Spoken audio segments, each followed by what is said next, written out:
Super Bowl week, baby. We are back at it to talk about the Kansas City Chiefs going to a Super Bowl for the fourth time in 5 years. And by golly, I am so excited about it, dude. I cannot freaking wait to jump in everything the show has to offer. Been an exciting week up to this point.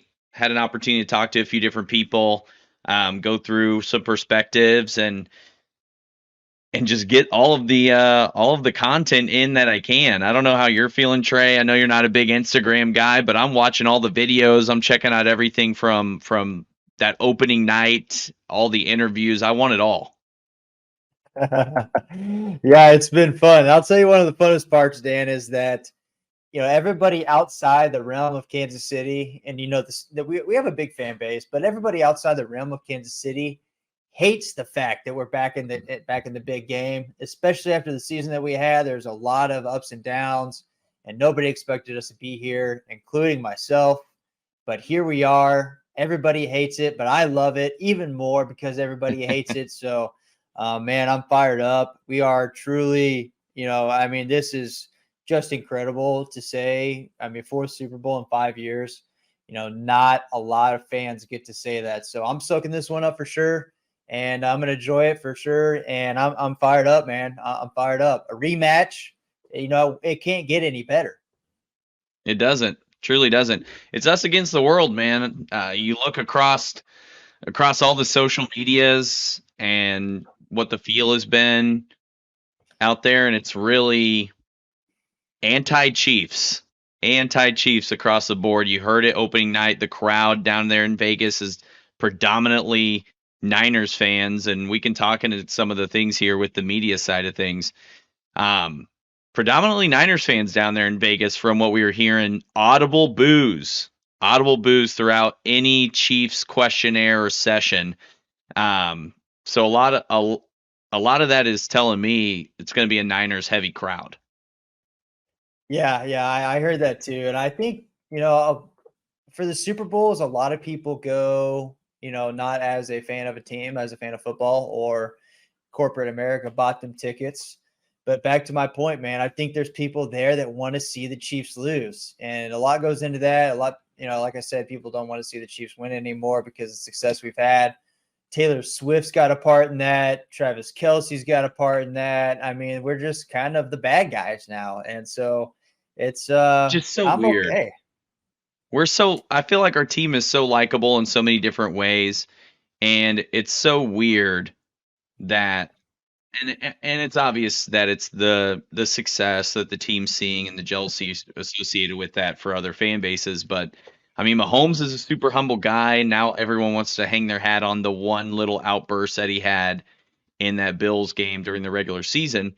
But there's just been a lot of weird media coverage. I mean, David Carr is a known Chiefs hater. He comes out and Yeah. says something, cheeky about how Taylor Swift's going to be reconsidering which tight end she wants to be with. And he, of course, gets harped on bringing something like that up. Andy Reid gets questioned about some conspiracy theories and how it might be linked to a President Biden reelection scheme with Uh, Kelsey and Swift. Just super weird stuff going on in coverage. I think, you get all these reporters at the biggest sports event in the U.S. Obviously World Cup, those kinds of things carry a little more weight on the soccer front worldwide.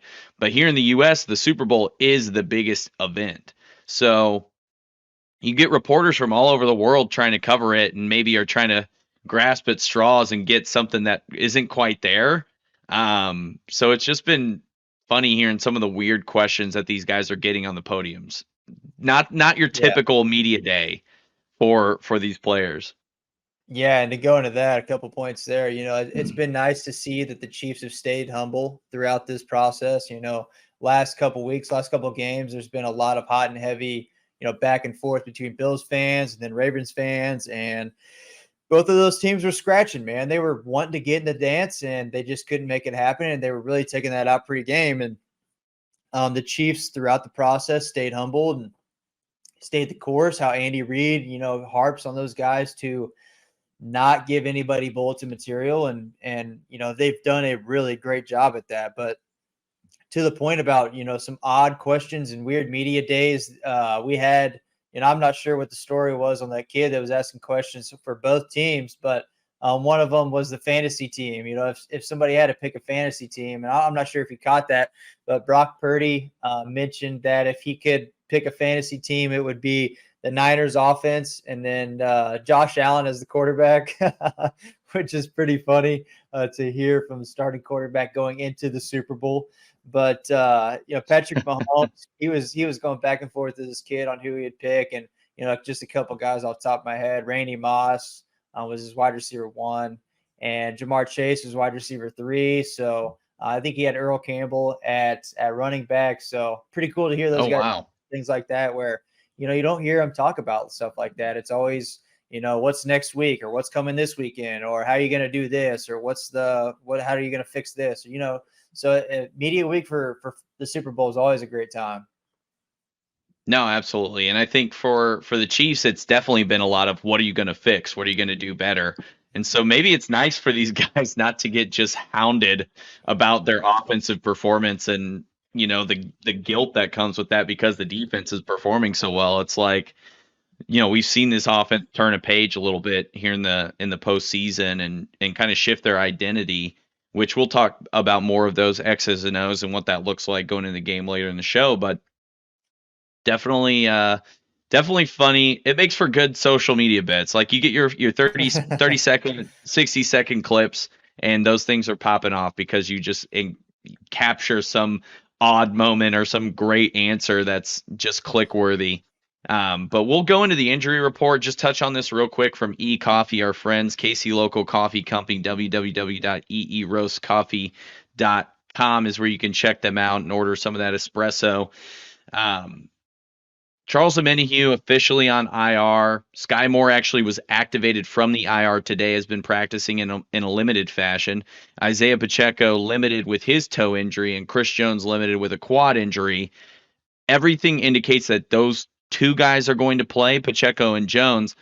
As for Sky Moore, that's still up in the air. Kadarius Toney seems to be getting more reps, hasn't really been appearing on that injury report, not even for the personal reasons that were going around. He had an interesting answer to a question in the opening night as well, but Sky Moore is definitely the big question mark, along with Joe Thuney being a question mark with his pectoral injury. So altogether, Joe Thuney is certainly the biggest concern from an injury perspective, but other than that, the Chiefs are coming in relatively healthy. Willie Gay shed the neck injury. That was huge. So we're feeling good there. On the Niners side, it's Kittle, who didn't participate this week with a toe injury, and Eric Armstead on the defensive line. Those two guys, obviously key components for this Niners team. So something to monitor as we kind of move into the game. Yeah, I mean, looking at the Chiefs offense with Sky Moore and they're getting reps now after coming out the IR, man, I'm just like, dude, just set him over here and let him watch the game from over here. Don't disrupt what we have built in the postseason so far. Same thing with KT, man. Like, dude, just pick him up, sit over here, don't move, watch game, and then get your ring. You know what I mean? Like, let's stick to what we know. I think another big one that you touched on there was Omenihu, man, and tough to see him go down in the AFC Championship. Dude's been an absolute stud coming off the edge for the Chiefs, and it's going to be interesting to see how that void is filled. There's a couple different options we've talked through. Last week you and I talked through on the show. So it's time for the rookie to step up and see what he's got and make a difference in the biggest game in the world. Yeah, love it. Love it. We'll get into some best bets next here by the Atlas Saloon, our partners. They've been fantastic all season long. We've done a couple live shows with them up to this point. So really excited to see what that looks like in the offseason, maybe getting another opportunity to go out there for the draft or something. But ton of fun out there if you're looking for a place to watch the Super Bowl. They have several TVs, a lot of places to sit, and a lot of locally brewed beers. They're actually brewed in-house at the Saloon by Keith Hudson. So make sure you check them out up there in Excelsior Springs, downtown Excelsior to be exact, the Atlas Saloon. Appreciate you guys. The Niners are favored in this one. This is the third straight game that the Patrick Mahomes-led Chiefs are not favorites in this postseason. They've overcome it twice. We'll see if they can do it a third time. Chiefs opened at 2.5-point dogs. Now we're down to 1.5, with most of the public money landing on Kansas City. The spread, or I'm sorry, the total, the point total, has actually moved up to 47.5 from 46.5. So a lot of movement out there in Vegas, and I mean, as long as everything holds here with the money, it looks like the Chiefs are likely going to be entering this game as underdogs. Yep. And I'm honestly at this point, I'm loving it. And, just riding that train from last year's Super Bowl against the Eagles. Nobody bought us for the Eagles game again in the Super Bowl again last year. And this whole postseason, man, we've rode that train and we like the team that we have now, a completely different team we always saw Christmas Day. And we're riding this train of you can bet against us. We love it. And so I think people have finally noticed that. And like you said, America's buying into that and putting their money on the Chiefs. Yeah. So Dan, let's move into some props here. Looking at the quarterback position, Mahomes and Brock Purdy both sitting at 1.5 touchdowns. I'm loving the over there for Mahomes here. I think he takes advantage of this defense, but going to the ground game, CMC, solid. He's going to get his yards there. These are for just for touchdowns here. He's at -215. Pacheco's at -120. Kelsey's at -110. Rice is at +130. Love and Rashee Rice here. And then Kittle's at 165, +165. Deebo Samuel's at +130. And then Brandon Ayuk is at +174. Got some wonky numbers there for Brandon Ayuk, 174. But which one of those, if you're picking, let's put together a little parlay real quick, Dan. Put me a 3-leg parlay. What are you going with? So if I'm going 3-leg parlay, just going off of some of these props here, I think I have to take a CMC touchdown. Just going to add that in. You know what? Why don't I just build that out here? I've got my app pulled up, DraftKings. I'll put in a CMC touchdown. I want the Pacheco touchdown. Just give me the two favorites. I love running back touchdowns anytime. I've actually been hitting a lot of those through the playoffs this year with Gibbs and CMC and putting some parlays together that way. So love that. From the passing side of things, I'm taking over on Mahomes' touchdowns. We'll take him at +1 on over on 1.5. And then on the receiving side, from a yardage standpoint, George Kittle at 49.5 is enticing for sure. But I think I'm going to go with Rashee Rice over 66.5. If I plug that parlay in together, it's looking like I'm getting +525 odds. So touchdown for McCaffrey, touchdown Pacheco, over 1.5 for Mahomes, and over 66.5 receiving yards for Rashee Rice, +525. I'm going to lock that in right now. That's the parlay that I'm shooting for. Those are the numbers that I've liked the most. Not big on betting the Chiefs for the spread or the over, although, with the points, I'm taking them outright. If I wasn't superstitious, I would be putting money on that. Not going to do that from a superstitious standpoint. But for the Super Bowl, the best part about it is the fun, creative, wonky props that kind of get thrown out there, right? Like we're looking at the Gatorade odds. Somehow, some way, purple is the runaway favorite for Gatorade at +225. I'm leaning more in the red category with the Niners and the Chiefs both having elements of red at +350. I like those odds. Yellow at +300 resonates with me as well, knowing that both of these teams have some element of yellow in their color scheme. But, I could see orange making a play at +300 as well. From a novelty standpoint here on the DraftKings app, they literally have under their Super Bowl specials for the Swifties. Okay. Swifty parlays. 22. It's any quarter to have 22 or more points scored +400 if it happens.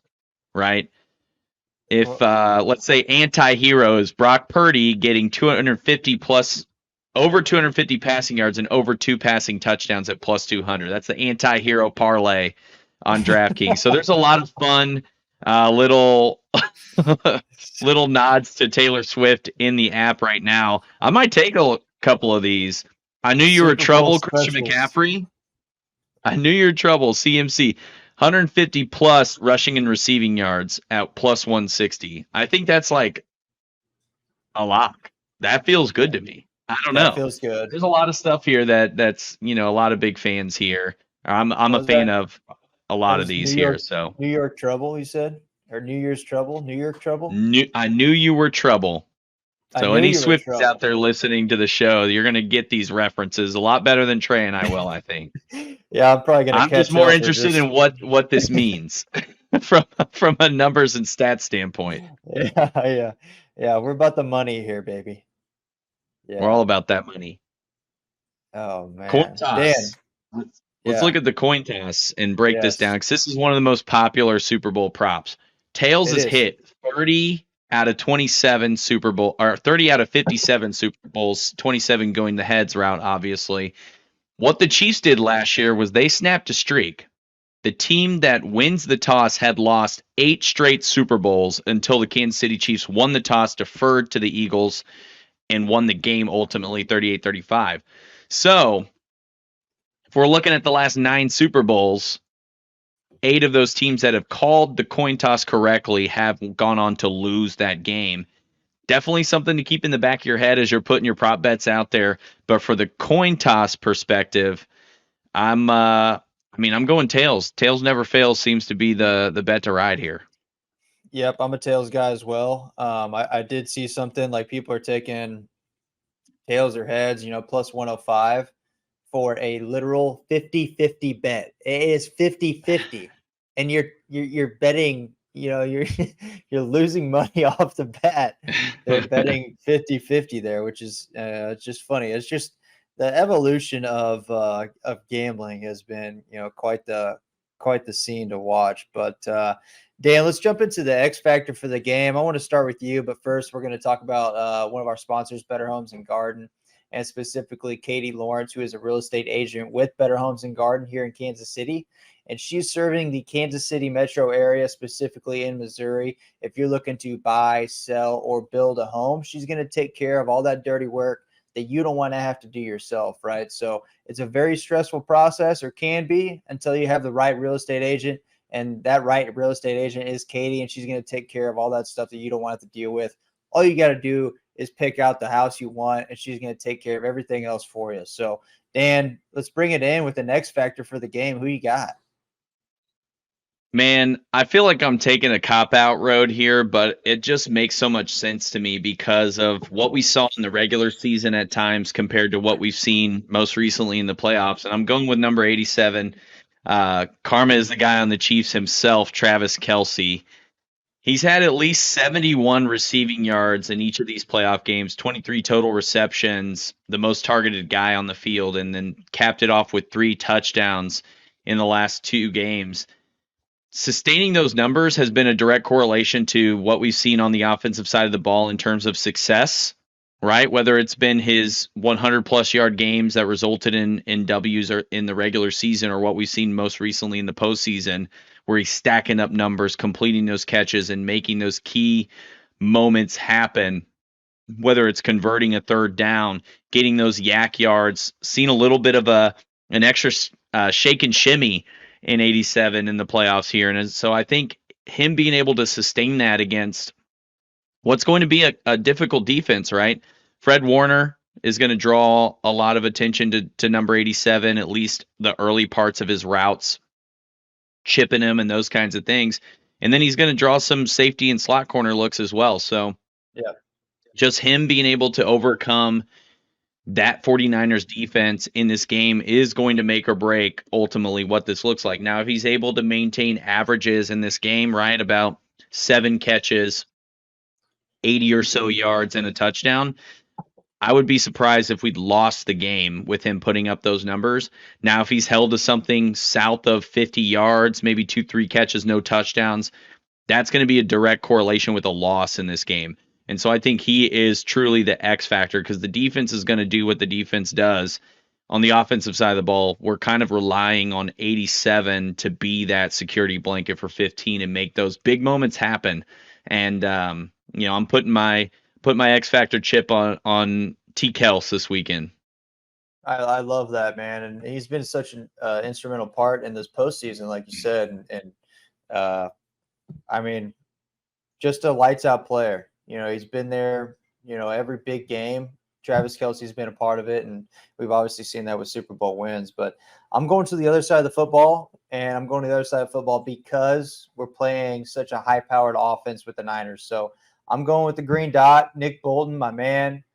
He's been the absolute leader for this defense for the last 3 years, and he is the current leader in tackles in the NFL in the postseason right now.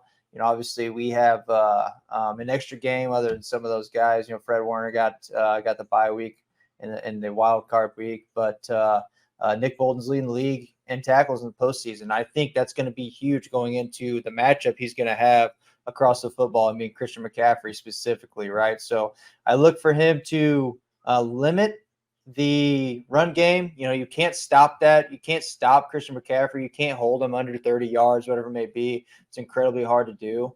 But I want to minimize it, and then I want to stop the screen game. And that really comes from or starts with Nick Bolton. I think he's got a huge role in how those things are busted up. And obviously, our linebacker core is probably the best in the NFL. You could argue with the Ravens. But our linebacking core is lights out too. Drew Tranquill, Willie Gay, we got a studs in the linebacker field. But Nick Bolton leads that crew, and I'm going to look for him to do the same. And really a guy who I think should have been the MVP for the Super Bowl last year with that scoop and score, and then another a fumble recovery on top of that, on top of that scoop and score. I was really rooting for him to get that Super Bowl MVP. So I think he comes out, has a hell of a game, and I think he's a crucial part into the Chiefs winning this weekend. No, I love that. I think, everything Nick Bolton's done up to this point, even with the club hand, is in phenomenal play. And we saw what happened limiting the screen game against the Buffalo Bills, against the Ravens. Their offense was predicated on those things. I think the Niners offense carries a lot of parallels from the Bills, from the Ravens. So we're kind of like gearing up into a situation where we're going to be playing these guys. So very excited to see what that looks like. Before we get into the keys of victory, make sure you guys stay tuned after we kind of talk through everything. We're going to have Jay Binkley joining the show and talking through kind of his perspective on what the Super Bowl looks like, how we got there. A lot of fun coming up here in just a minute. But let's go ahead and get into the keys to victory because he's going to be coming on here in a minute. We can power through this and get to that interview. So in my opinion, I'll go ahead and get mine out of the way so you can get started after me, Trey. Chiefs were second in limiting yards after catch in the league. That's what the Niners were the best at this season. I think we need to play into that strength and really limit Brandon Ayuk, CMC, and Deebo Samuel. Those guys are going to make some really key impacts coming into this game, and we just have to make sure that they don't overcome that a ton. So from a keys to victory standpoint, that's going to be the biggest thing, right? Relying on that strength in the offensive side of the ball. Christian McCaffrey generated a ton of those yards after catch, kind of what you alluded to earlier with the screen game. So it's going to be important to get after them on that perspective. Secondly, we got to make Purdy beat us, right? Christian McCaffrey beats us. It's not going to be anyone's surprise. If we limit Christian McCaffrey and somehow Purdy beats us, that's going to shock the world, right? And so I think our defense is made to frustrate quarterbacks. When we talked to Brian earlier, one of the things he noted was that, Purdy has been poised. And one of the big pieces there was about how he's been able to handle those situations. Now, he himself said he was a little fearful of his ability to read this defense because of how complex Spagnuolo gets with his coverages. Yeah. So, that's going to be something we're going to have to rely on. And really, this offense is not made to play from behind, right? They're a run first, screen first kind of offense. They do have the ability to produce big plays and come back big in key moments, but that's not really their MO. At least it hasn't been this season. So, I I think keeping us ahead in that regard and making Purdy beat us are going to be big ones. And then finally, it's the easy stuff, right? Don't sweat the easy stuff. Keep to the fundamentals. Don't drop those passes if it hits you in the hands. Don't generate those turnovers or untimely penalties. Staying disciplined, all that stuff we've been harping on these guys about that they've done really, really well in the playoffs needs to be maintained in the Super Bowl. Yep. Love that. And that last point is so crucial, man. And really something we've seen from the Chiefs offense, specifically offense in the postseason is be disciplined. We haven't seen a lot of those penalties. We've had a couple hiccups, we haven't been perfect, but I will say they've drastically improved throughout the postseason. And that's one of my keys to victory as well, as winning the turnover battle. We saw that last week or 2 weeks ago now against the Ravens, where we won that turnover battle. And that played a huge part into the Chiefs owning the time of possession. I think that is also a key to victory here, where we saw the game plan going against the Ravens was we're going to beat this defense down and make this defense beat us. And you're going to beat us in the fourth quarter, right? You guys are going to play 40 minutes at least by the time we get to the fourth quarter, and we're going to make this defense beat us. And I think that's the same game plan going into the Niners. I think we want to beat those guys down, frustrate those defenses, rely on Pacheco to really have that ground game and establish that clock presence. And I think that is, the new Chiefs offense that we're looking at, right? So my last one is going to be a kind of a specific topic. That's the pass rush win rate. Let me say that one more time there, Dan. Pass rush win rate. There we go. Little tongue twister for you. Yeah, it is, man. Yeah, they're just making up all kinds of stats, and I got to learn these on the fly. But I'm going to look at both sides of the ball here.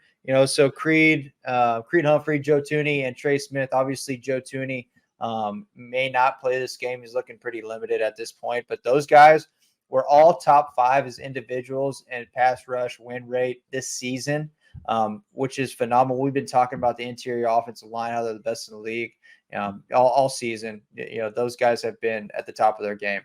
Looking at the tackles, both tackles are both at 91% win rate right now. Both that in the NFL, that's top 20. So what we've been seeing from the tackles is them not losing. They lose a couple times, but what we're seeing from them is mistakes, like penalties. It's not a technical mistake. It's lack of discipline, or lining up wrong, or holding, or whatever it may be. So those guys are winning the blocks. They're just making those simple mistakes. And then to jump to the other side of the ball, Chris Jones leads the league in win rate at 20%.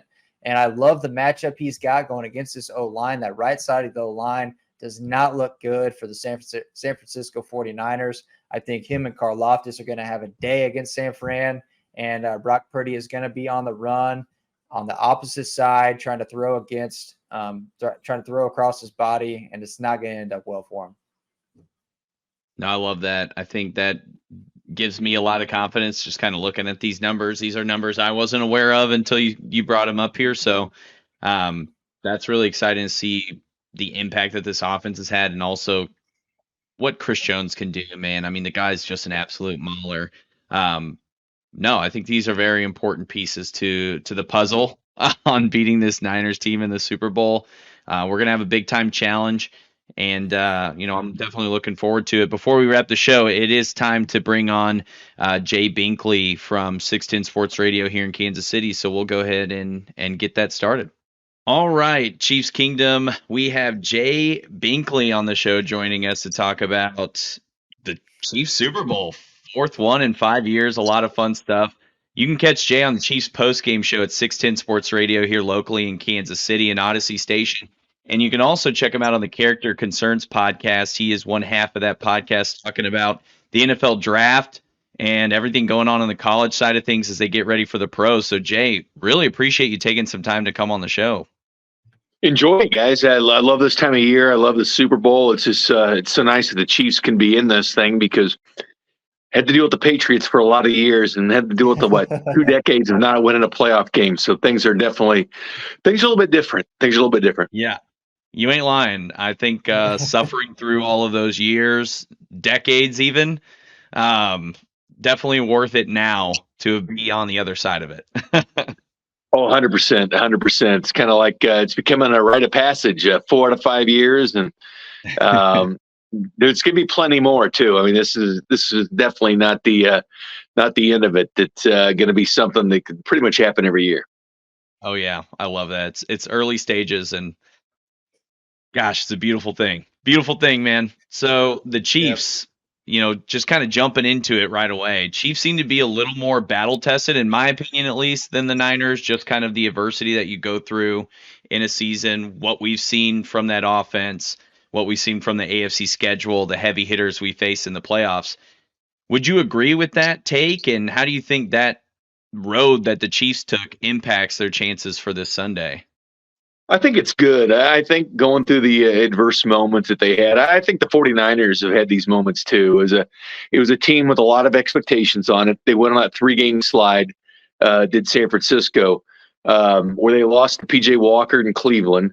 So they hadn't really even Flacco yet at that point. Then they lose to the Vikings, and Brock Purdy got a chance twice to lead the 49ers down at the end of the game and score a touchdown to win the game, and he failed on both times, and Bynum picked him off both times. So they had their adverse moments. The Chiefs have definitely had these moments. That game against Baltimore should have been in Kansas City. Kadarius Toney drops that Brian Branch right in his hand against the Lions. That was a loss because of that. Losing to the Buffalo Bills by being offsides, lost to that. Chiefs had a 9-3 conference record. The Ravens were 8-4, so the game would have been at Arrowhead Stadium instead of Baltimore. So it all works out great that they go on the road and have these wins. Looking back at it, that's good. But it could have cost them a trip to the Super Bowl, and these are very precious things, being able to get there. But I think the Raiders, kind of what Andy Reid's been asked about a lot, and I never forget the kind of down feeling by everybody knowing that Raiders game, because that was a game where they were just out physicaled. The Raiders came in, they punched him in the mouth, and this is a prideful team. This is a team that plays with a lot of emotion, a lot of physicality, and that Christmas Day game, I think, was a real wake-up call for the Chiefs, which direction they wanted to go. They just wanted to kind of be finishing out the season with the AFC West, or they want to be legitimate Super Bowl contenders, and really at that moment going forward, they chose the latter. Yeah, thank looking goodness. At that Christmas game, Dan and I have been talking about it so many times over the last couple of weeks. Where if you told us on Christmas Day that night, Christmas night, that Chiefs were going to the Super Bowl, I'd have told you're crazy, because what we saw that day was tough to watch, and to see this team, flip flop from what we saw on Christmas Day to now we have an offense that dominates the time possession and really drags out games, and it's a run heavy offense, and they've really changed the dynamic of what they've done on the offensive side of the ball. But I want to get your opinion real quick. Win or lose this weekend, is a dynasty, is that a word coming out of your mouth about this Chiefs team we're seeing right now?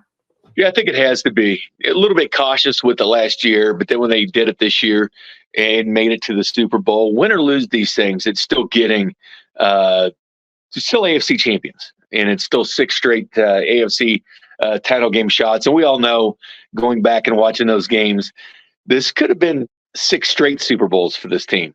That New England game that lost in overtime, where Tom Brady takes it and goes the distance, and the old overtime rules where the Chiefs tried to change the rules, but it wasn't until Josh Allen and Buffalo Bills and the crying that happened. They changed the rules, but the Chiefs went through this first. Tom Brady was Mahomes, and he was going downfield and winning the game. The Chiefs would have beat the Rams that year. That Rams team would have been a rematch against the Rams, and the Chiefs were a better team. The Rams were a shell of themselves by the time that Super Bowl came around. And, of course, that Bengals game, that was all but wrapped up there. It could have been wrapped up right before halftime, and let the Cincinnati Bengals win that game. I mean, it could be 6 straight. So, yes, I'm saying dynasty with this football team. It's incredibly difficult to do what the Chiefs are doing, and especially in this day and age, like the Rams. Okay, what have they parlayed? I mean, they win a Super Bowl. What have they parlayed? Okay, they finally made the playoffs again. Okay, what are the Buccaneers did? Okay, they finally made the playoffs, but they didn't repeat like Bruce Arians was running his mouth about as soon as they beat the Chiefs, and how the Chiefs do the run it back. But where they at? But the Chiefs are always there. And to be repeat and to do it and to flip the roster, only 4 guys on this roster were here before Mahomes was here. Chris Jones, Travis Kelce, Winchester, and Butker. That's it. 4 guys. Last year, you had 5 rookie defensive backs playing in the Super Bowl and a 7th rounder leading your team in rushing. And Patrick Mahomes had the highest cap hit of any winning quarterback in the NFL, but you had to do it with all these other parts, and you had to do it through the draft. So It's 100% a dynasty when you consider how difficult it is when everybody spends the same amount of money and just be better than they are. Because that's what they are. The Chiefs are just better at doing what they do and running the organization than the other teams in the AFC. I mean, the proof is in the pudding. 6 straight AFC title games, 4 to 5 Super Bowls with the same rules, the same budget, the same salary cap, but the Chiefs are doing it.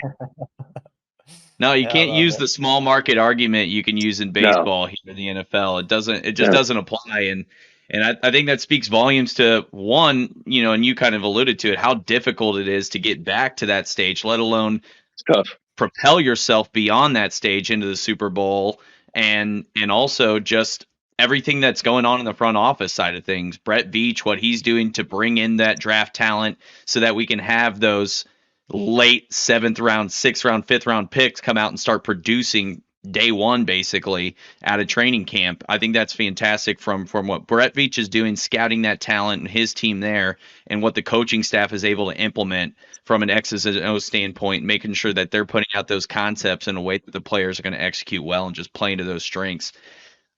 I mean, we just have the 3 pillars of a successful dynasty. It's a great front office, great coaching, and phenomenal players all in the right places. And for the most part, they're not taking other jobs. I mean, they've lost a few people. Ryan Poles goes off and becomes a GM. They just lost Brant Tillis, who did a lot of the cap work. But the core is here. I mean, I know Eric Bieniemy, did leave before the season, but Matt Nagy's back here. Steve Spagnuolo's not going anywhere. And it's amazing the front office and the job Brett Veach has done, because you got to have that good front office and coaching and players more than just having the players. You got to have it just a top to bottom great organization. And what amazes me is that none of the assistant coaches of the year, the NFL award ceremony is on tomorrow, and it won't have a Chiefs feel at all. And it's probably not going to have much of a 49ers feel either, the 2 teams that are in the Super Bowl. And the assistant coaches, the AP assistant coaches of the year, and not one is on the Chiefs or the 49ers when the ultimate goal is to be in the Super Bowl, but they won't have any of them there. They've had a bunch of guys that lost early on in the playoffs, and Spagnuolo is nowhere near. And you're telling me there's better assistant coach in the NFL than what he's done with this defense, taking it to number 2 in the NFL in total defense and second in scoring. I mean, what the Ravens did was historical. It's never been done. The trifecta led the NFL in sacks, led the NFL in points per game, and led it in takeaways. Well, it's never been done ever in the NFL. The Chiefs were second in 2 of those categories, sacks and points per game, which shows you where this defense is.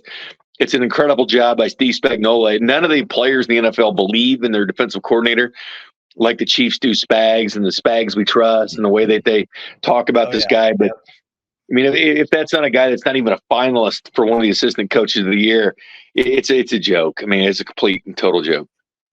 No, I'm totally with you there.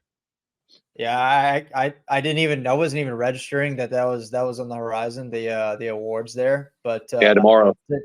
To not have Spags in that conversation is wild. And to your point about him not leaving, I mean, thank God. I want that guy to stay around forever, especially after the Bob Sutton years. It's like Johnny Gomes, MVP of the league, not on our team. Coach of the year, not on our team. But here's the deal: Andy Reid's won Coach of the Year one time. It was back in 2003 with Philadelphia, and Belichick's won it a couple times. But what they're saying is, you need to be terrible. You need to have like a 4-win season and turn around and be good. Well, where's the sense in that? Why not a guy that's good every year? What about the fact he's won his worst year in Kansas City's 9-7, 2014, didn't make the playoffs? But what about a guy that consistently, everybody's shooting their arrows at him, he's king of the hill, and comes after him, but he continues to win double-digit games? That's Coach of the Year. Being good every year, not being bad and terrible, all of a sudden suck and then be good. That's not Coach of the Year. Yeah, I don't know how he didn't win it in 2013. Oh, started 9-0 from a team the way he did. We picked number 1 and it wouldn't have picked first in the draft. With I mean, there was that 2012 Chiefs team was one of the worst teams I've ever seen. Yeah. It's a terrible year in a lot of ways. Yes. We're back. Yeah. We're back from that. So with with everything going on and with the Chiefs offense this season, we saw a turning point in the postseason. What do you think is the biggest, contribution to that turnaround? I think it's the mentality of the defense. I think it's a defense that kept its confidence, that was good early on, all of a sudden start turning a few heads. And keep in mind, this defense was showing things in OTAs last year. This defense was looking like this in training camp. This defense was 11th in the NFL in yards against last year, second in sacks. They started showing those glimpses last year, and then it became eye-opening once people saw, right, this team's not winning by the offense, they're winning by the defense. And just that mentality and that bully mentality of Snead and McDuffie going after number one receivers, and just the hitting that goes on from the secondary, but the tone that they set, and the Chiefs kind of understanding who and what they are. It's a defensive team. It's running the football. That's okay. I mean, New England Patriots have Super Bowl rings because of knowing who and what they were. I mean, early on, it was Tom Brady in a dominant defense. It was guys like Troy Brown and Deion Branch on offense, that you never heard from again. And then it was Randy Moss and Wes Welker and this unbelievable offense they had. They never won a ring. But then towards the end, it was about the defense once again, but just kind of knowing who and what you are. And that's a sign of a good team when you realize, okay, we don't need to force things. Let's be what other teams are giving us. And right now it's that defensive identity, because you don't want to get up and leave when you're watching this defense. You're not scared of it anymore. I mean, it feels good to defer. It feels good to put the defense out there first, let them get a stop, and then the offense can play Madden and score points at the end of the half and get the ball at the beginning of the second half if they can start capitalizing on that stuff. But I think it's that defensive bully mentality that they have. It's kind of their identity. Yeah, it's really, if you look at how Andy Reid's been calling the game too, it's gave him some freedom where he's going for it on fourth down more often. I mean, 4th and 2. I mean, for Andy Reid, that's unheard of, right? He's more of a 4th and inches, and then, well, I'm gonna think about this a little bit, and then I'm not gonna do it. But I mean, I feel like the defense is giving him that freedom to where, hey, I trust these guys to where I believe that if we don't make 100%. this, these guys are going to come out here, bend, don't break defense, and make a play to where we get the ball back. So, to go into the game a little bit here, where do you think, looking all aspects of the game, offense, defense, special teams, where do the Niners have an edge on the Chiefs going into the Super Bowl? I think I think their offensive skill positions, guys that can make plays, guys that can make home run type plays. Deebo Samuel, if I was to handpick anybody from another roster you could throw on the Chiefs, it would be Deebo, because of just how versatile he is and what he can do, not only blocking, but catching the football, running the football. He just the perfect fit. Braden Ayuk. George Kittle, I mean, it's a wash, really, when you think of Kittle and Kelsey. Kittle did lead all tight ends in the NFL in yardage. It was like 36 yards, and he played another game than Travis Kelsey, by the way. But I think in McCaffrey, when he gets, because that run defense, was 18th in the NFL this year. And yes, they bottled the run up. The Ravens were afraid to run on the Chiefs, but that run defense can be a liability at times. And just McCaffrey, getting loose out of the backfield, catching the football or running the football, because when he gets loose, he goes the distance, man. I mean, the guy is a home run hitter, and that's what scares me the most. No, totally agree. Their skill players cannot be, understated. I think with everything. If the MVP, talking about the joke of the NFL awards, if the MVP wasn't a quarterback driven award, then I think it's clearly Christian McCaffrey that should be hoisting that trophy. 100%. So you really can't understate what that offense can bring to the field against our defense, and just so happens our greatest weakness on the defensive side, other than generating turnovers, is against the run. And so really just limiting that, I think, is a big piece too. And the guy you mentioned, Deebo Samuel, he happens to get a few carries a game and can be very impactful when he gets that ball. On the defensive side of the ball, we're not going to have Charles Omenihu. He had a phenomenal back half of the season after coming off that suspension. Probably one of the best plays of the playoffs was that strip sack on Lamar Jackson as well. What do you make of Felix Anudike-Uzomah and his potential to impact this game in Omenahu's absence? Do you think that's where they're going to lean? Yeah, it's just the rotation. It's the defensive rotation that they're going to have on the defensive line. I think Chris Jones will elevate his game even more. than what's expected. I mean, it's a one game. Just go out and get the job done and see what you can do. But just what they're doing, Mike Pennell, and when he's been using on the defensive line, just that rotation, the constant going in and out, and Karlaftis and his development and what he's bringing. Yes, they're going to miss Omenihu, but I think that they get a job done with this rotation that they've been doing all year on the defensive line. It's going to be a loss because Omenihu was, I mean, he was starting to draw extra coverage on defense, but this defensive line has been so solid with the rotation they have in all year. So I still have a lot of confidence in that, especially the development of George Karlaftis and just what he's doing every single week in and week out. I mean, the guy's becoming a real force. Yeah, he's been a guy. Dan and I have talked about this a couple times throughout the season where it seems like every single game Karlaftis gets better, or he develops a new skill, or he's able to, drop back into a zone coverage or whatever it may be. And it's like, damn, like this guy is like, he's really progressed. And I think that goes to Spags and what he's done with the defense, developing guys and really creating a defense of young guys, youngest defense in the league, right? And second best defense in the league. So, I mean, another hats off to Spags there, but a guy that we've talked about throughout the whole season. It's a safety blitzes too, guys. It's a safety blitzes too. It's Trey McDuffie and the 3 sacks. Yeah.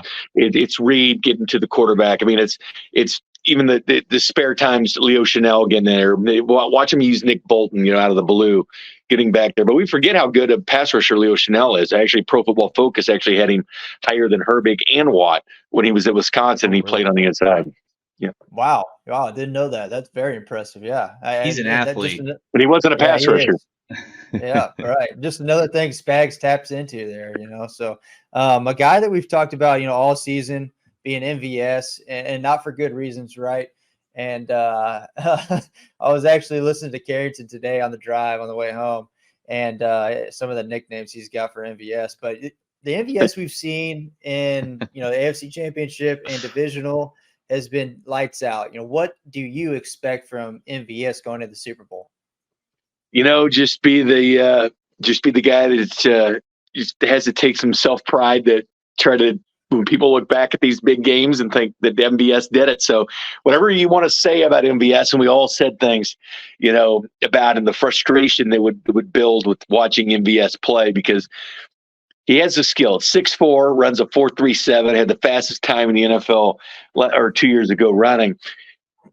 But he had those games where he didn't show up or drop passes. But then the Bengals game last year in the AFC title game, they don't beat the Bengals without MVS.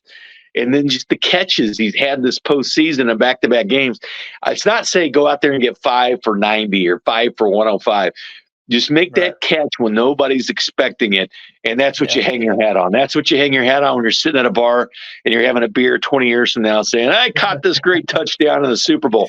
That's all I'm expecting from MVS. Just he's not going to draw double coverage. He's not going to make teams worry about him. But he has had some great catches in big moments, and of course, he's had some not so great ones, but he was interfered with in Green Bay that we know. But I mean, it's just take some pride in proving everybody wrong. I mean, that's the only thing he can do at this point. Totally. He's done some great things in the community here too in Kansas City with this charity softball game and some other efforts. So I do love having him here in Kansas City for that. And then also, it's definitely worth noting that he's been caught in the crosshairs of a no call, in addition to some just inopportune drops. And he's 6'4", 4.37 40. I mean, that's something they don't have. I mean, 6'4" and runs a 4. Like, he's got that speed quotient that you want. He's got the size quotient. He's got all these intangibles you would want. Right. No, he's got to complete that catch, and we saw it against the Ravens. We saw him do it to put the nail in the coffin, and we got to see that again against the Niners. Maybe he makes that Sammy Watkins-esque play against the Niners, kind of do a little bit of history repeating itself with that. Staying on the offensive side of the ball, Joe Thuney, man, huge loss if he's not able to suit up. Obviously, with that pec, it's super tricky with linemen. You need that for your leverage, and that just impacts everything that they're going to be able to do. What is your confidence in the offensive line if he is not able to suit up? I look back at last week against Baltimore and a really good defense, and I felt this offensive line, stood up I did. I think Nick Allegretti is a guy that could start, I think, for a lot of NFL teams. It's not a guy you probably want starting 6-7 games in a row for you, but a couple starts and he gets that week off rest again with Nick Allegretti. I think he can turn some heads. Now, you're losing a lot with Joe Thuney. I mean, he's the best guard in the NFL right now. Thuney's got the experience, too. He's the first guy in the NFL history to start in a Super Bowl his first 3 years of being in the league, and no one's ever done that. Joe Thuney has. So you're missing that kind of experience with him, but the way that Taylor and Donovan Smith, they were kind of slighted a little bit. They like to hold and things like that. The Bosa's comments, and they like to hold it and talk after the game. So go out and do their work and then talk. And this offensive line was very prideful after what they did to the Eagles.